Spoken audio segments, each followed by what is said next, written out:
Hi hello friends. உங்கள் எல்லாருக்குமே ரெஸ்டாரண்ட்டில் சாப்பிட்ற டேஸ்ட்டில் ஆனால் வீட்டில் அதுவும் ஈஸியாக பாஸ்தா சாப்பிட்ணுமா? அப்போது இந்த லேசி பாஸ்தாவை ட்ரை பண்ணுங்கள்.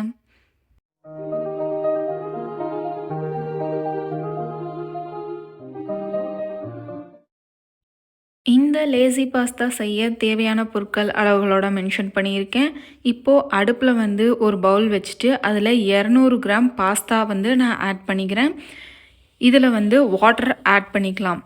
ஆட் பண்ணிவிட்டு அடுப்பை வந்து ஆன் பண்ணி இதில் வந்து கொஞ்சம் டேஸ்ட், அதாவது பாஸ்தாவில் சால்ட்டோட ஃப்ளேவர் இருக்கிறதுக்காக சால்ட் சேர்த்திக்கலாம்.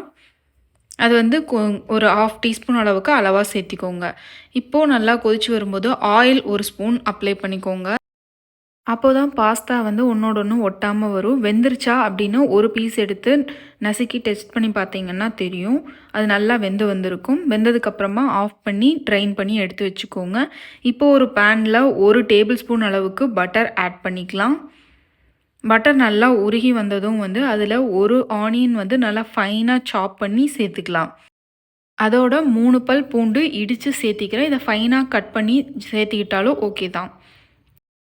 ஆனியன் பொன்னிறமாக ஆனதுக்கப்புறமா ஒரு பவுல் ஆஃப் வெஜிடபிள்ஸ், இங்கே வந்து எனக்கு கேரட், கேப்சிகம் அண்ட் கார்ன் இருந்தது, அதனால் சேர்த்திக்கிட்டேன். உங்கள்கிட்ட என்ன வெஜிடபிள்ஸ் இருக்கோ அதெல்லாம் சேர்த்திக்கலாம்.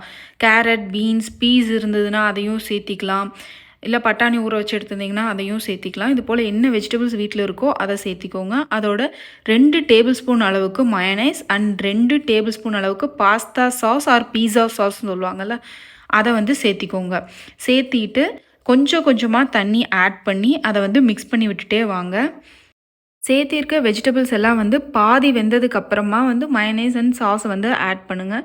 அதில் கொஞ்சம் கொஞ்சமாக வாட்டர் ஆட் பண்ணி ஃபைனலி இந்த கன்சிஸ்டன்சி வர்ற வரைக்கும் நீங்கள் வாட்டர் ஆட் பண்ணலாம். அதுக்கப்புறம் கொதிக்க வச்சு நாம் தனியாக எடுத்து வச்சோம் இல்லையா, பாஸ்தா வந்து வேக வச்சு வடித்து தனியாக எடுத்து வச்சுருப்போம்ல, அந்த பாஸ்தாவை வந்து ஆட் பண்ணிக்கலாம்.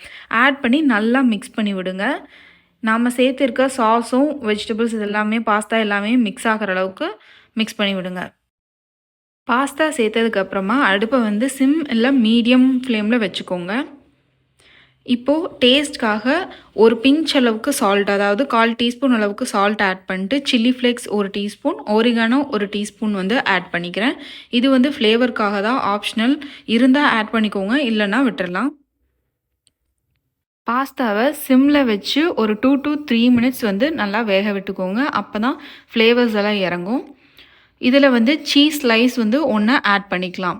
இதை க்ளோஸ் பண்ணி வச்சு சீஸ் வந்து உருகிற அளவுக்கு வெயிட் பண்ணாலும் சரி, இல்லை மிக்ஸ் பண்ணி விட்டுட்டீங்க அப்படின்னாலும் சீஸ் வந்து மெல்ட் ஆகிடும்.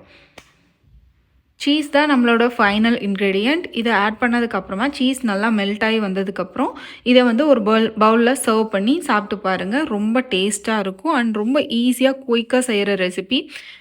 இது நீங்களும் உங்கள் வீட்டில் ட்ரை பண்ணி பார்த்து எப்படி இருக்குன்னு கமெண்ட்டில் சொல்லுங்கள். இந்த வீடியோ பிடிச்சிருந்தா லைக் பண்ணுங்கள்.